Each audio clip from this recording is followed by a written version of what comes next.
Hello everyone, আমি প্রিয়া। আমি বাড়ি থেকে ছোট্ট একটা হোম বেকারি চালাই, বেকিং পয়েন্ট নামে। আমার লোকেশন হিরমটর। যারা আমার আশেপাশে লোকেশনে থাকো তারা অবশ্যই আমার কাছে কেক নিয়ে দেখতে পারো। যে কোনো অর্ডার পারপাসে all type cake available and different flavour. স্ক্রিনে দেওয়া নাম্বারে কন্ট্যাক্ট করে নিতে পারো কল বা হোয়াটসঅ্যাপের মাধ্যমে। তো আসা যাক আজকের কেকটা। এই কেকটার ভিডিও আমি অনেক দিন আগেই তুলে রেখেছিলাম, কিন্তু পোস্ট করব করব করে করাই হচ্ছিল না। অবশেষে আজকে আমি এডিট করতে বসেছি, তো তাই ভাবলাম যে তোমাদের সাথে শেয়ার করি এই কেকটা। আজকে তোমাদের সাথে দুটো কেকের টিউটোরিয়াল শেয়ার করব। একটা ছিল 1 পাউন্ডের কেকের আর একটা ছিল বেন্টো। 1 পাউন্ডের কেকটার ফ্লেভার হচ্ছে অরেঞ্জ ফ্লেভার, আর একটা যেটা আছে বেন্টো, এই বেন্টোর ফ্লেভারটা হচ্ছে স্ট্রবেরি। দুটোই আমাকে কাস্টমার বলে দিয়েছিল নিজের মতন করে করতে সমস্ত সবকিছুটা।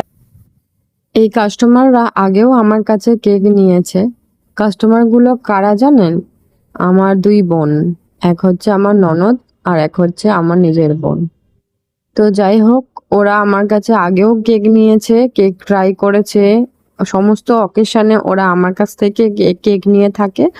তো তাই বললো এইবারও সেম তারা আমার কাছে কেক নিয়েছিল। তো যখন ওদেরকে জিজ্ঞেস করেছিলাম যে কেমন ধরনের হবে বা কি ফ্লেভার অ্যাড করব না অ্যাড করব, তো বলেছিল যে তোমার মতন তুমি যেটা মনে হবে সেটাই তুমি করো। তো আমাকে শুধু বলে দিছিল বয়সটা। তো সেই হিসাবেই আমি দুটো কেক রেডি করছি এখানে। যখনই কাস্টমার বলে না যে নিজের মতন করে করো, তখনই আমাদের মাথাটা খারাপ হয়ে যায় যে কি করে নিজের মতন কি করব। একটা ছেড়ে 10টা দেখি, কিন্তু নিজের মতন করে তখন বুঝে উঠতে পারি না কি করব। তো যাই হোক, যা অনেকগুলো দেখার পরে এটা আমার বর পছন্দ করে দিয়েছিল, বলেছিল যে এটাই বানাও, এটা এরকম ধরনের কেক তো তুমি কখনো ট্রাই করোনি, তো এটা অবশ্যই ট্রাই করো। তো যেই বলা সেই কাজ, আমি লেগে পড়েছিলাম এই কেকটা রেডি করতে। তো কি সুন্দর ভাবে দেখেছো নজেল ওয়ার্ক করছি। হ্যাঁ, একটু প্রথমে অসুবিধা হচ্ছিল যেহেতু আমি এরকম কেক আগে কখনো ট্রাই করিনি, তো একটু আমার প্রবলেম হয়েছিল, কিন্তু লাস্ট ফিনিশিংটা সুন্দরই এসেছিল। তো লাস্টে আমি এখানে ফিনিশিং দিয়ে নিচ্ছি।